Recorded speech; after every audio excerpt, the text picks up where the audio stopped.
예, 안녕하세요. 오늘 저는 신일고 내신 설명회 수학을 맡게 된 김승하라고 합니다. 예, 잘 부탁드리겠습니다. 오늘 또 특히나 이제 신일고 제가 작년에 맡았기도 했고 지금 저희 반에 신일고 학생들도 굉장히 많이 있고 신일고 수학 전교권 학생들도 조금 데리고 있는데 이제 그래서 좀 나름 신일고 전문가로서 좀 이제 관심이 많으시잖아요, 다들. 특히나 신일고 가시는 학부모님들의 관심이 많으실 텐데 요 신일고 내신에 대해서 조금 자세히 설명을 해보도록 하겠습니다. 네. 자, 일단 요 어떤 순서로 진행될지 소개부터 해드리면 일단 제 소개부터 조금 간단하게 드리고 그 다음에 2028 개편된 입시제도가 어떤지 그 다음에 신일고 내신이 어떤 식으로 출제가 되는지 그 다음에 마지막으로 고1 내신 요 방학 이후부터 고1 내신 대비를 위해서 어떤 학습을 하면 좋을지에 관해서 좀 말씀을 드려보도록 하겠습니다.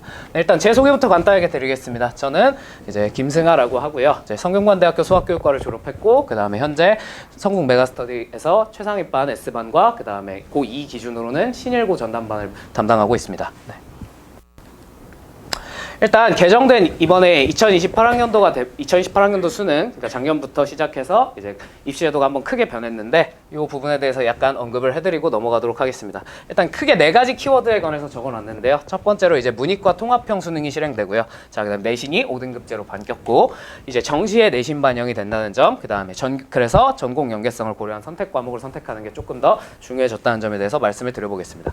네, 일단 현행 수능은요. 공통과목 수원, 수투의 선택과목 미적, 기하, 확통 3가지 과목 중에서 하나를 골라서 치르는 선택형 수능인데요. 여기서 대부분 이과 학생들이 미적분, 기하를 선택하는 그런 상황입니다. 근데 요새는 뭐 물론 확통론이다 뭐다 해서 이과임에도 불구하고 확통을 선택하는 학생들도 많지만 일단 기본적으로 미적분과 기하가 이과 과목, 확통이 문과 과목이라고 생각을 해주시면 좋을 것 같습니다. 자, 이런 현행 수능인데요. 자, 2028 수능부터는 문이과 공통으로 대수, 미적분, 원, 그 다음에 확률과 통계를 수능 과목으로 응시하게 됩니다. 여기서 수원과 수투가 각각 대수, 미적분, 원으로 변했고요. 과목명이. 그 다음에 여기 있는 확통이 똑같이 확통으로 변했습니다. 네. 자, 근데 여기서 보시면 가장 큰 차이가 여기서 난이도 높았던 미적분과 기하가 수능 과목에서 사라졌습니다. 이제 대신에 내신에는 여전히 기하와 미적분 2라는 이름으로 남아 있는데요. 이제 요 과목들이 이과의 경우에는 그 수능 과목은 아니지만 대학교에서 권장이수 과목이라는 이름으로 반드시 수강을 안 하면 지원을 하기가 힘들게끔 그렇게 수시에서 제도를 짜놨기 때문에 이게 이과 진학하는 학생들한테 거의 필수적인 선택이 될 것 같습니다. 제가 알기로는 이번에 대충 권장이수 과목 나온 걸 봤는데 메디컬 계열은 치대 한 군데 제외하고는 전부 다 기하 미적분 2가 권장이수 과목이고요. 그 다음에 서울 상위권 공대들은 전부 다 기하 미적분 2 전부 다 권장이수 과목입니다. 그래서 이과를 진학할 희망 학생이라면 반드시 이 2과목 선택해서 내신도 좀 잘 챙겨줘야 된다는 점 알고 계시면 좋을 것 같습니다. 다음에 이제 두 번째로 이제 정시에서 내신이 조금 반영이 됩니다. 자, 서울대 정시 모집을 가장 큰 대표적인 예시로 가져왔는데요. 네, 서울대 원래 정시라고 하면 무조건 수능 100% 전형이었는데 이번에 서울대에서 발표하기를 수능을 60%, 그 다음에 교과 역량 평가를 40%만큼, 그러니까 내신을 40%만큼 정시에서도 반영을 하겠다라고 발표를 해버렸습니다. 그래서 저희가 이제 옛날처럼 지금 현행 수능까지는 내신을 망쳤으면 수능만으로 대학을 가면 되지 않을까? 뭐 정시 파이터 막 뭐 이런 말들이 있지만 이제는 그런 일이 거의 불가능에 가까워졌습니다. 내신을 망치면 이 40% 때문에 아마 정시에서도 굉장히 불리함을 안고 가야 될 확률이 높습니다. 그래서 이 부분 유념하셔서 내신 관리를 조금 포기하시면 안 된다는 점 알고 계시면 좋을 것 같고요. 네. 그 다음에 가장 큰 변화 중에 하나죠. 내신이 5등급제로 변했습니다. 원래 기존 9등급제에서는 1등급이 4%, 2등급이 여기 급간 비율이라서 실제로는 11%까지였는데요. 이게 통합돼서 1등급 10%, 그 다음에 2등급이 원래 여기 3등급 12%, 17%, 3, 4등급이 12%, 17%였는데 이게 합쳐져서 총 34%까지로 변했습니다. 네.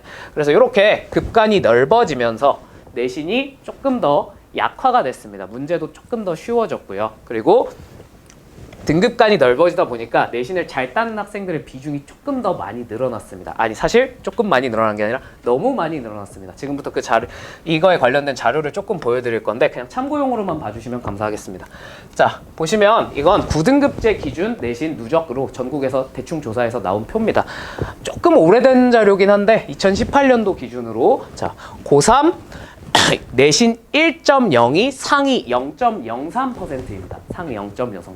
내신 1.0이면 3년 내내 단 한 과목도 1등급을 놓치지 않았다는 뜻이거든요. 공부 정말 잘하는 친구겠죠. 이런 친구들이 이제 옛날에는 0.03%밖에 없었습니다. 그리고 보시면 여기 쭉 누적으로 적어놨는데, 자, 요런 상태에서 이번에 물론 이제 고1 1학년 1학기 끝난 다음에 이제 조사한 표이긴 하지만, 자, 고교학점제 첫 학기가 끝나고 내신 1.0이 2%를 넘어갔습니다. 자, 비율로 따지면 2% 별거 아닌 것 같은데, 하지만 옛날엔 0.03이었거든요. 몇 배가 늘었죠? 거의 60배가 넘게 늘었습니다. 그만큼 내신 인플레가 심해졌고, 그만큼 대학교에서 내신을 덜 보겠지가 아니라 이제 내신이 안 좋은 사람은 애초에 지원조차 못하는 환경으로 바뀌었습니다. 이 2.0%면 사실 내신 1.0, 2.0%면 이 정도면 스카이, 메디컬 다 채우고 남거든요. 조금 남을 겁니다, 아마. 메디컬까지는 확실히 남고요. 스카이까지는 조금 애매하긴 한데 거기까지 확실히 남습니다. 그러니까 내신 1.0이 안 되면 사실상 수시 지원이 거의 불가능해졌다고 생각하시면 됩니다. 최상위 메디컬 과들은. 그래서 그런 부분이 발생을 해서 내신 관리를 정말 빡빡하게 해야 된다는 점 좀 알아두셨으면 좋을 것 같습니다. 네. 그래서 이제 요거는 교과 전형 기준으로 커트라인을 9등급제 기준에서 5등급제 기준으로 변환해 놓은 표인데요. 이것도 그냥 뭐 결과가 나온 게 아니라 그냥 단순히 참고용으로만 봐주시면 감사하겠습니다. 근데 교과 기준으로 원래 1.25까지가 이제 최상위 스카이 기준이었는데 보시면 이제 1.04로 변했죠. 요게. 그리고 밑으로 쭉 내려가 보시면 여기 내신 2.0이 되면요. 네. 서울 안쪽에 갈 데가 없어집니다. 아무데도. 그래서 무조건 어떻게든 내신 1점대를 확보를 하지 못하면 인서울은 물 건너간다고 생각하시면 될 것 같습니다. 최소한 수시로는요. 그래서 요거에 관해서 말씀드리면 최대한 많은 1등급을 확보를 하셔야 됩니다. 이건 기본적으로 평균을 낸 거거든요. 그렇기 때문에 1등급 안쪽에서 전교 1등이 되든 전교 3등이 되든 전교 4등이 되든 그것까지 반영이 되기가 쉽지가 않습니다. 그러다 보니까 최대한 많은 1등급을 확보를 하셔야 되고요. 그 다음에 두 번째로 평균을 내다 보니까 공부를 놓더라도 약점이 되는 과목이라도 2등급 밖으로 밀려나시면 안 됩니다. 2등급이 마지노선이라고 생각하시면 될 것 같습니다. 그래서 강점을 놓치지 않고 강점을 이렇게 파고드는 것도 중요하지만 약점을 보완하는 공부가 정말 중요해졌습니다. 근데 대부분 학생한테 약점이 되는 과목이 수학이죠. 그래서 수학 공부 정말 열심히 하셔서 약점 보완하는 게 정말 중요해졌습니다. 자, 그래서 이제부터 신일고 문제들 조금 살펴보면서 이제 신일고 내신이 실제로 어떻게 출제가 되고 있고 어떤 방향성으로 공부를 하면 좋을지에 대해서 한번 말씀을 드려보겠습니다. 제가 작년에 신일고 1년 내신을 다 겪어서요. 여기 넣어놓진 않았는데 좀 이 외에 등급이나 등급 컷이나 이런 거에 관한 정보도 좀 말씀을 드릴 텐데, 자, 일단 신일고 1학년 1학기 중간고사 기준입니다. 자, 일단 다항식 연산에서 이렇게 두 문제 뭐 이런 식으로 출제가 됐다는 걸 보실 수 있고요. 자, 총 23문항에 객관식 20문항 서술형이 아니라 단답형입니다. 신일고는 서술형이 없습니다. 단답형이 3문항이 출제가 되는데 보시면 나머지 정리와 인수분해에서 가장 많은 문제가 출제가 됐고요. 그 다음에 복소수에서 그 다음으로 많이 출제가 됐고 2차 방정식에서 가장 적게 그 다음이 2차 함수에서 출제가 됐습니다. 근데 가장 난이도 높은 문제는 2차 함수에서 출제가 됐고요. 그리고 저희가 정리해놓은 요 표 자체가 나머지 정리와 인수분해 자체가 단원을 좀 넓게 잡아놓다 보니까 당연히 저 단원에서 가장 문제가 많이 출제가 될 수밖에 없다는 점은 좀 알아두셨으면 좋겠고, 자, 결국 가장 등급을 결정짓는 문제들은 나머지 정리랑 복소수 그리고 2차 함수에서 전부 다 출제가 되었었습니다. 자, 이 부분에 대해서 살펴보기 전에, 자, 일단 신일고 내신 문제 특징입니다. 신일고도 작년부터는 부교재 대신에 학교에서 자체 제작한 프린트를 나눠주고 있거든요. 그래서 그 학교 프린트 문항과 그 다음에 교과서 문항 그리고 그 외 나머지 문항들은 학평기출 문제를 변형해서 출제하는데, 원래 이 동네 문제들이 보시면 학평기출을 그냥 그대로 숫자만 바꿔서 내는데 유일하게 신일고만 변형해서 냅니다. 네, 유일하게 변형해서 내기 때문에 그런 부분에 대해서 좀 이따가 조금 말씀을 드려보도록 하겠습니다. 근데 어차피 저희의 관심사는요, 요 90% 이내에 드는 그냥 아무나 맞추는 1, 2페이지에 있는 문항들이 아니라 3, 4페이지에서 출제되는 요 10% 내외의 난이도 상, 최상 문항들을 맞추는 게 저희의 목표라고 할 수 있겠죠. 저걸 맞춰야 1등급이 나오거든요. 자, 그래서 이런 문항들 위주로 한번 살펴보겠습니다. 자, 그 다음에 당연히 페이지별로 난이도가 조금 다른데 신일고는 앞에서 가장 쉬운 문제들, 첫 두 페이지에서 가장 쉬운 문제들이 출제가 되고, 그 다음에 3, 4페이지에서 조금 갈수록 난이도 높아지다가 마지막 페이지, 객관식 마지막에서 거의 킬러 문항이 출제가 됩니다.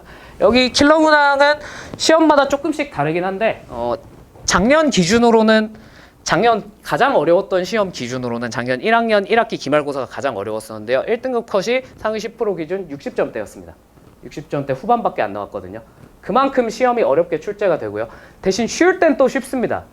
2학년 2학기 기말고사는 조금 쉽게 출제가 됐는데 조금 쉽게 출제돼서 1등 컷이 80점대 후반 정도 나왔습니다.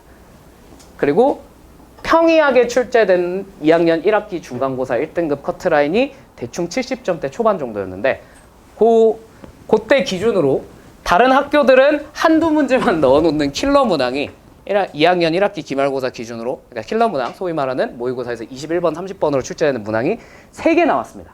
3문항. 하나라도 풀기 다른 학교에서는 벅찬 문항이거든요. 근데 거기서는 기본으로 깔아놓고 갑니다. 신일고에서. 그래서 그런 문항들까지 꼭 학습을 해주지 않으면 정말 피눈물을 흘릴 수 있다는 점 알아두셨으면 좋을 것 같고요. 자, 그래서 요거 일단 중간고사 문제들 한번 같이 살펴보겠습니다. 자, 좀 어려운 문제들 위주로 한번 살펴보겠습니다. 자, 19번 문항입니다. 19번 문항. 여기 이렇게 2차식 형태에다가 3차식을 섞어서 이상한 식을 출제를 했는데 요거 요 학교 프린트입니다. 프린트를 캡처를 해왔는데 요 학교 프린트에 있는 35번 문항을 식 형태를 3차식에서 2차식으로만 바꿔서 문자의 개수만 조금 바꿔서 출제를 했다는 점 보시면 아실 수 있겠죠. 그래서 이 문항이 일단 1차적으로 1등급을 가르는 문항이었는데 학생들이 이 신일고 내신 특징이 이렇습니다. 대부분 이제 학교들은 그냥 문제를 던져주고 여기에서 숫자만 바꿔서 낸다든지 아니면 상황을 약간만 변동해서 내는데 신일고는 이제 보시다시피 학생 입장에서 공부를 똑바로 안 했으면 문제의 원형이 뭔지조차 모릅니다. 작년에 저희 반 애들이 이거 보고 나서 대부분 학생들이 이제 선생님 프린트에서 출제가 하나도 안 됐습니다. 저희 프린트 열심히 했는데 의미가 없었습니다. 라는 말을 저한테 하더라고요. 네, 똑같은 문제가 있었는데도 그걸 눈치를 못 챕니다. 이런 식으로 변형이 되기 때문에 그냥 얘를 푸는 게 중요한 게 아니라 얘가 과연 어떻게 변형되고 그 다음에 이게 어떤 원리를 가지고 뭘 물어보고 싶은지까지 정확히 알고 있지 않으면 어차피 신일고 내신은 완벽하게 망할 수밖에 없는 시험이라는 점 알아두시면 좋을 것 같습니다. 자, 그 다음에 20번 문항입니다. 자, 사실상 이 시험의 킬러 문항이었는데요. 자, 20번 문항 뭐 어쩌고저쩌고 이렇게 다 나와 있죠. 자, 구간 길이가 일정한 상태에서 이런 2차 함수의 최대 최소를 함수로 표현해서 뭔가를 해결할 수 있는가에 관한 문제였습니다. 자, 보시면 원본은 이 문제입니다. 비슷하게 생긴 걸 보실 수 있습니다. 비슷하게 생긴 문항인데요. 자, 여기선 GT가 조금 더 복잡한 형태로 주어졌는데 여기선 대신에 FT는 K로 조금 더 상수 형태로 간단하게 주어진 점 제외하고는 크게 달라진 점이 없다는 걸 알 수 있습니다. 자, 근데 이 문제 보시면 원본이 원래 고1 30번 문항입니다. 다른 학교에서는 이런 문제 출제도 안 하거든요. 출제한다 치면 그냥 숫자만 바꿔서 됩니다. 절대로 원형을 못 알아보게 내지 않는데 신일고에서는 이거를 상황까지 조금 바꿔서 이런 식으로 출제를 한다는 점 알아두시면 좋을 것 같습니다. 그리고 이제 주관식으로 한번 넘어가 보겠습니다. 앞에 두 문제는 워낙 평이하게 출제가 됐어서 이 시험에서는 이 마지막 문항만 가져왔는데요. 이 마지막 문항은 이렇게 나머지 정리를 변형해서 푸는 문항인데, 자, 요거는 이제 2018년 6월 고1 29번 문항을 큰 틀에서 약간 변형한 문항으로 조건 발문을 조금 변형한 문항으로 볼 수 있을 것 같습니다. 막상 풀이를 시작하면 이 문항과 이 문항이 크게 다를 게 없거든요. 그래서 이 문항을 가져왔는데, 자, 그럼 보시면 이것도 29번 문항입니다. 네, 원래 이것까지 맞추면 사실 모의고사 기준으로도 상위 4%가 문제가 아니라 상위 막 1, 2% 안에 들 수 있는 난이도의 문항이거든요. 근데 이제 이런 문항을 내신에 이런 식으로 출제를 하고 있더라라는 점을 좀 보시면 좋을 것 같습니다. 네, 그러면 이제 신일고 기출문항 한번 쭉 살펴봤고요. 그래서 이제 내신 특징에 관해서 좀 말씀을 드리면 그 난이도가 솔직히 말해서 이 동네, 이 근처에 있는 학교들 중에선 가장 높은 편이고요. 출제가 어떻게 될지 예상도 하기가 좀 힘듭니다. 적중이 잘 안 일어나는 학교 중에 하나입니다. 왜냐면 보시다시피 저희가 뭔가 이것저것 문제를 준비해와도 변형을 해서 내기 때문에 학생들 입장에서는 그게 이게 적중이구나 라고 와닿는 사례가 잘 없습니다. 그래서 그냥 근본적으로 여기서 시험을 잘 보려면 수학적인 실력을 그냥 높여서 잘 보는 수밖에 없는데, 이제 여기서 제가 완전히 킬러라고 할 만한 문항이 안 나왔다고 했는데 저의 오만이었습니다. 이 다음부터 킬러 문항들이 마구마구 출제가 되기 시작하더라고요.